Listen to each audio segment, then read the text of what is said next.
আমি বারবার বলে আসছি, আমলাদের দায়িত্ব যে দায়িত্ব, এই দায়িত্ব বেশিরভাগ ক্ষেত্রে আপনারা দায়িত্বের মধ্যে থাকেন। কিসের প্রশাসন, কিসের প্রশাসন? এই পুলিশ আমার আপনার ট্যাক্সের টাকায় চলে। আমি হাসানাত আব্দুল্লাহ সাচ্চির আলম থেকে যে সমন্বয়ক আছেন আপনাদেরকে বলবো, আপনারা বিশ্ববিদ্যালয়ের ছাত্র, মনে রাখবেন অতিরঞ্জিত কোনো কিছু ভালো না। তারেক জিয়া যে সিচুয়েশন নিচে যে এক মেয়াদে দুইবারের বেশি কেউ প্রধানমন্ত্রী থাকতে পারবে না, সেই কথাকে আমি না শুধু গোটা বাংলাদেশের প্রত্যেকটা জনতা সমর্থন করে। এক মেয়াদে দুই সরকার যদি না থাকে। আসসালামু আলাইকুম দর্শক, দেশ ও দেশের বাইরে থেকে যারা এই মুহূর্তে ভিডিওটি ওপেন করেছেন সবাইকে অসংখ্য ধন্যবাদ। দর্শক, প্রথমেই আপনারা শিরোনাম দেখেছেন, এখন দেখবেন বিস্তারিতর প্রথম অংশেই আপনারা দেখেছেন ব্যারিস্টার সুমন উনি লন্ডন থেকে বলেছেন যে যারা বাংলাদেশের এই রাজনীতিতে ইনভলভ আছে, যারা বাংলাদেশের রাজনীতিতে যারা আওয়ামী লীগ সরকারের পিছনে মদকদাতা হিসাবে কাজ করেছেন, তাদের ভবিষ্যৎ কতটা খারাপ তারা আজও জানেন না। এদিকে এক হকার হাসনাত আব্দুল্লাহকে হুঙ্কার দিয়ে বলেছেন যে অতিরঞ্জিত ভালো না, তোমরা শান্ত হয়ে যাও, নয়তো হতে পারে তোমাদের বড় ধরনের বিপদ। এদিকে বর্তমানে কানাডা থেকে আরেক ব্যক্তি হাসনাতের সব গোমর ফাঁস করেছেন, বিভিন্নভাবে বিভিন্ন কথা বলেছেন। যে কথাগুলো বের করেছেন, আসলে হাসনাত কে ছিলেন এই সমন্বয়ক হাসনাত আব্দুল্লাহ, উনি সব কিছু প্রকাশ করেছেন এই ভিডিওর মাধ্যমে। চলুন আমরা তার কিছু দৃশ্য দেখে আসি, তাহলেই বুঝতে পারবো। আমি হাসানাত আব্দুল্লাহ সাচ্চির আলম থেকে যে সমন্বয়ক আছেন আপনাদেরকে বলবো, আপনারা বিশ্ববিদ্যালয়ের ছাত্র, মনে রাখবেন অতিরঞ্জিত কোনো কিছু ভালো না। তারেক জিয়া যে সিচুয়েশন নিচে যে এক মেয়াদে দুইবারের বেশি কেউ প্রধানমন্ত্রী থাকতে পারবে না, সেই কথাকে আমি না শুধু গোটা বাংলাদেশের প্রত্যেকটা জনতা সমর্থন করে। এক মেয়াদে দুই সরকার যদি না থাকে তাহলে আমাদের জন্য ভালো। জনগণের কিরকম জবাবদিহিতামূলক সরকার থাকবে, কারণ শেখ হাসিনা যেভাবে 2041 পর্যন্ত চালাইতে চাইছে, ওটা কি কোনো জবাবদিহিতার সরকার ছিল? তো তারেক রহমান যে ঘোষণা দিয়েছেন যে এক মেয়াদে কেউ দুইবারের বেশি প্রধানমন্ত্রী হতে পারবে না, তাহলে বিএনপির ভিতরে যারা বেশি সন্ত্রাসী, ভটপাদার, ভূমিদস্যুকারী, ওরা কিন্তু মনে রাখবে যে আমরা কিন্তু 10 বছর পরে হলেও জনতার আদালতে হিসাব দেবো। অতএব এখানে আর বেশি ক্ষমতার অপব্যবহার করার সুযোগ নাই, বুঝছেন? তারেক জিয়ার এই কথাটা আমি সমর্থন করি। আরেকটা জিনিস হচ্ছে, তারেক রহমানকে এদেশের মানুষ যারা তরুণ আছে তারা এখন ভোট দিতে মুখিয়ে আছে একটা কারণে, কারণ আমরা তারুণ্যের নেতৃত্ব এখন দেখতে চাই। তারুণ্যে আর এখানে ছাত্র বৈষম্য বিরোধী ছাত্র আন্দোলনের যে সমন্বয় সাজ্জিদ, হাসানাত আব্দুল্লাহ, উনারা দেশপ্রেমিক, জনতার পক্ষে লড়াই করছে, উনারা রাজনীতিবিদ নয়। আমি হাসানাত আব্দুল্লাহ সাচ্চির আলম থেকে যে সমন্বয়ক আছেন আপনাদেরকে বলবো, আপনারা বিশ্ববিদ্যালয়ের ছাত্র, মনে রাখবেন অতিরঞ্জিত কোনো কিছু ভালো না। আপনাদেরকে মনে করিয়ে দিতে চাই, আপনাদের চাইতে অনেক ট্যালেন্টেড রাজনীতিবিদ বিভিন্ন দলে আছে। অতএব আপনারা নিজেকে অনেক বড় হিসাবে উপস্থাপিত করবেন না।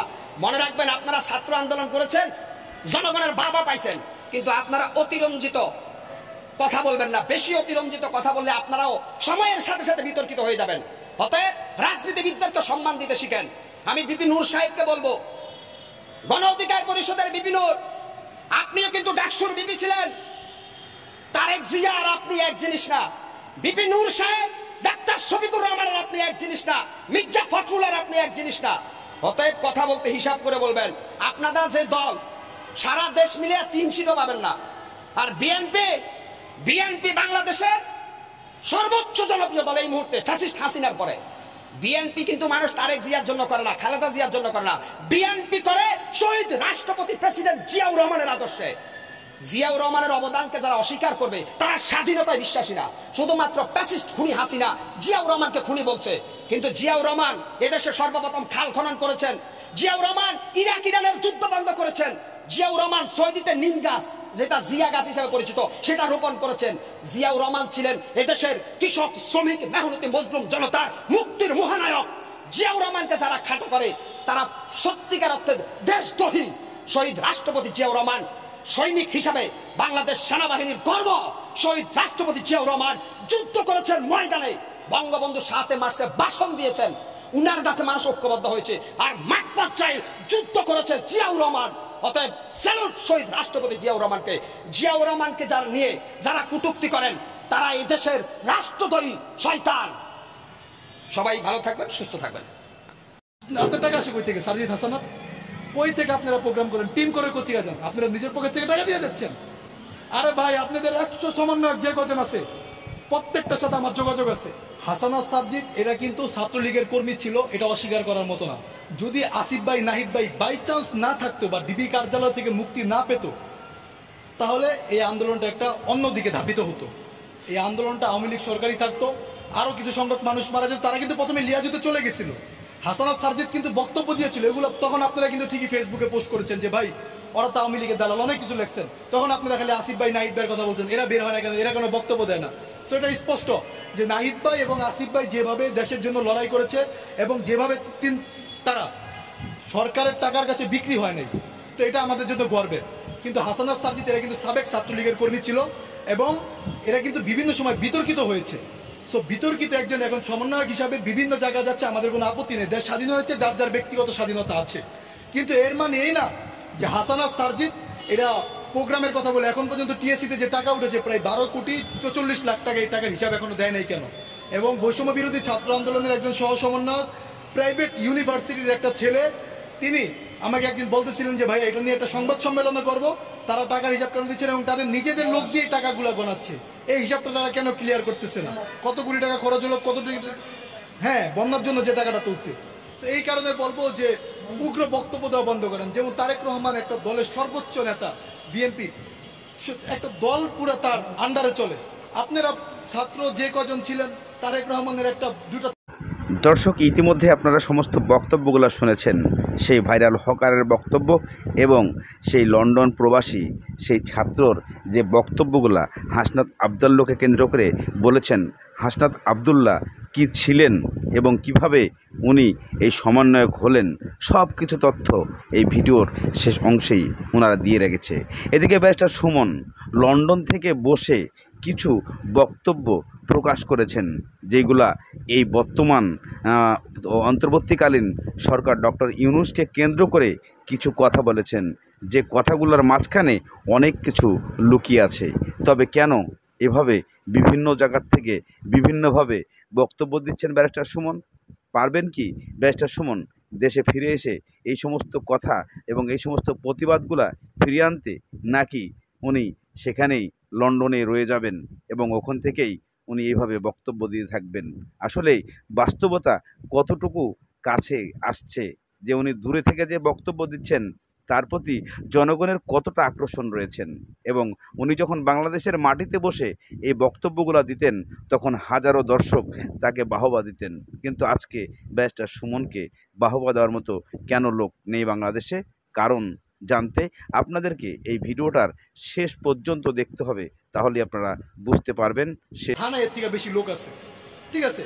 তো এই কারণে আমি বলবো যে বিএনপির যেমন অবদান ছিল, জামাতের অবদান ছিল, ইসলামী আন্দোলনের অবদান ছিল, গণ অধিকারের অবদান ছিল, আপনাদের অবদান ছিল, সবারটা স্বীকার করে আপনার বক্তব্য কিংবা আপনার রাজনীতি করতে হবে।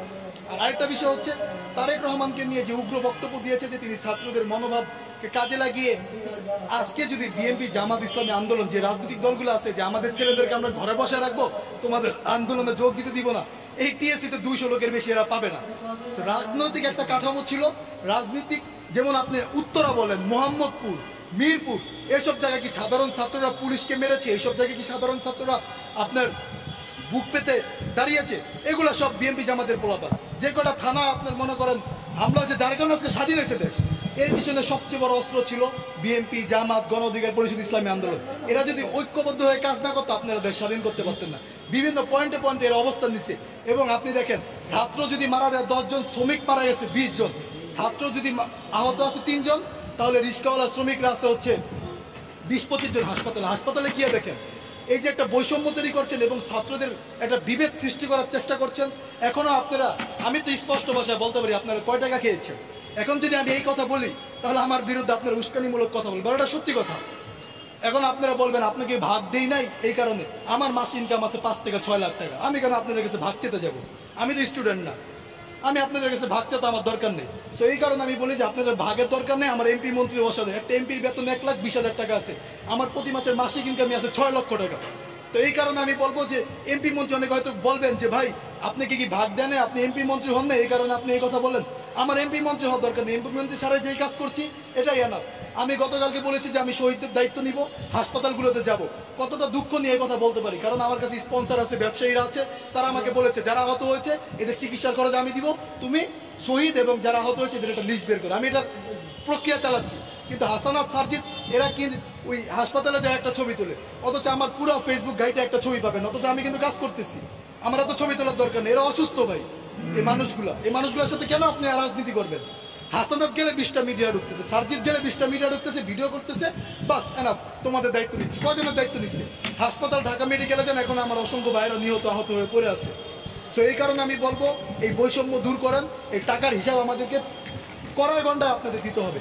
টাকার হিসাব যদি না দেন তাহলে আপনাদের বিরুদ্ধে আমরা ব্যবস্থা নিতে বাধ্য হব। আপনারা মনে রাখবেন যে আপনারা মাত্র 3-4 জন সমন্বয়ক আছেন, আমরা কিন্তু হাজার হাজার জনতা এখনো আমরা চাইলে ওই প্ল্যাটফর্ম তৈরি করতে পারি। আর আপনারা যদি মনে করেন সারজিৎ হাসানাতের টাকা বাংলাদেশের মানুষ নামছে, ঘোড়ার ডিম কচু, একদম কচু। সারজিৎ হাসানাতের কথা বাংলাদেশের মানুষ নামে নেই, প্রত্যেকটা মহল্লা লোকের কারণে মানুষ নামছে, নিজের অধিকার চাওয়ার জন্য মানুষ নামছে। আপনাদের ডাকে নামে নেই, হয়তো আপনারা ফেসবুকে পোস্ট করছেন, ঢাকা বিশ্ববিদ্যালয় কেন্দ্রিক একটা আন্দোলন করছেন, ওই পর্যন্তই।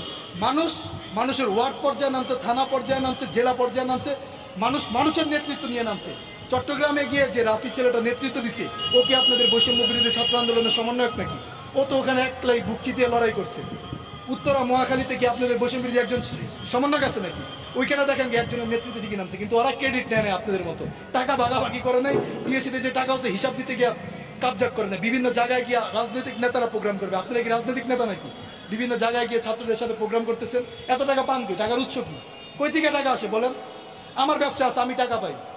আপনি আমার প্রশ্ন করেন, আমার কাছে দুদক লাগা দিবেন? আমার ব্যবসা আছে, আমার লাইসেন্স আছে, আমার দেশের বাইরে লাইসেন্স আছে, আমার টাকা আসে প্রতি মাসে। আমি একদম স্টেটমেন্ট দেখা দিব যে আমার বাইরের দেশ থেকে টাকা আসে, আমি বাইরের দেশে থাকি, আমি একদম স্টেটমেন্ট সহ আপনাদেরকে দিব যে আমার টাকা আছে, আমি 100-150 লোককে আমি চিকিৎসার খরচ দিতে পারবো, কিন্তু আমি 100-150 জায়গায় প্রোগ্রাম করতে পারবো।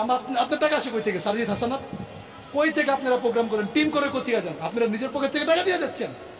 আরে ভাই, আপনাদের 100 সমন্বয়ক যে কজন আছে প্রত্যেকটার সাথে আমার যোগাযোগ আছে। একটা বিড়ি খাওয়ার টাকা থাকে না এদের কাছে, আর কিছু বললাম না। একটা বিড়ি খাওয়ার টাকা থাকে না, টিএসসিতে গেলে ধরে ভাই চা সিগারেট খাওয়ার টাকা পান কি? এখন বললেন পকেট থেকে 10-20 টাকা দিয়ে কি নিয়ে প্রোগ্রাম করা যায়?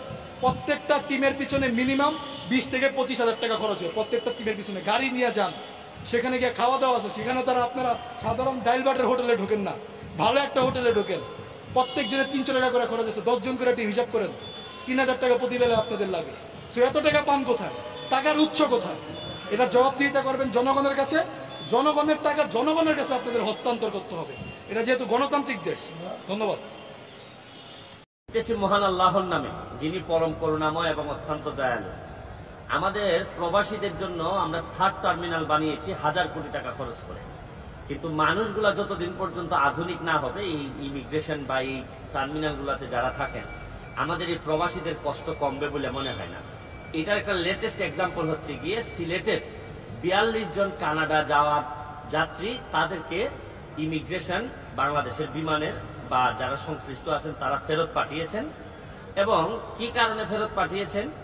যে তারা একটা বিয়ের দাওয়াতে যাচ্ছেন, এই দাওয়াতের কাগজ নিয়ে যে এই ইনভাইটেশন লেটারটা সঠিক কি সঠিক না। মানে আমরা নর্মালি জানি, আমরা যখন বিমানে যাই বা ইমিগ্রেশন পার হই তখন দেখা হয় যে ভিসাটা ঠিক আছে কিনা, কাগজপত্র টিকিট ঠিক আছে কিনা, আপনি মানুষ ঠিক আছে কিনা। কিন্তু ভিসা পাইতে গিয়ে আমি যে ধরনের কাগজ দেই, এর মধ্যে আমার ব্যাংক স্টেটমেন্ট দেই, আমি আমার কি সম্পদ আছে এইগুলা দেই। এখন এই সম্পদ টম্পদ সবকিছু স্টেটমেন্ট দেখেই কিন্তু কানাডা অথবা আমেরিকা অথবা লন্ডন আমাদেরকে ভিসা দেয়। এখন আমার প্রশ্ন হচ্ছে গিয়ে যে কোনো আইনি ব্যবস্থায় আপনারা আইন প্রয়োগ করতে পারেন, এই ব্যাপারে আমার কোনো আইনের লুক হয়ে আমি বলতে পারি না। কিন্তু বিষয়টা হচ্ছে গিয়ে যে বিমানবন্দরে 10 বছর 12 বছরের শিশু বিমান পর্যন্ত চলে যায় আপনারা ধরতে পারেন না, আর এইখানে 42 জনের কাছ থেকে আপনারা ভিসা জেনুইন, টিকিট জেনুইন, সব জেনুইন থাকার পরও আপনার কাছে মনে হইলো যে আরে 42 জন লোক এক জায়গায় একই বিয়েতে যাচ্ছে, এই জন্য সন্দেহ হইতেছে। আপনি নিজেই কানাডা ইমিগ্রেশন কানাডার যে যারা ভিসা দিচ্ছেন তাদের উপরে আপনি রিভিউর ক্ষমতা নিয়ে আপনি তাদেরকে বাড়ি পাঠাই দিচ্ছেন। শুনেন, অনেক মানুষ বলা বলি করতেছে যে এরা কিন্তু সিলেট থেকে বিমানে উঠছে, ইমিগ্রেশন পার হয়েছে, সিলেটের বিমানবন্দর কর্তৃপক্ষ কিন্তু আটকায় নাই। আটকাইছেন আপনারা, যারা ঢাকাতে বিমানবন্দর কর্তৃপক্ষ আছেন তারা আটকাইছে। অনেকে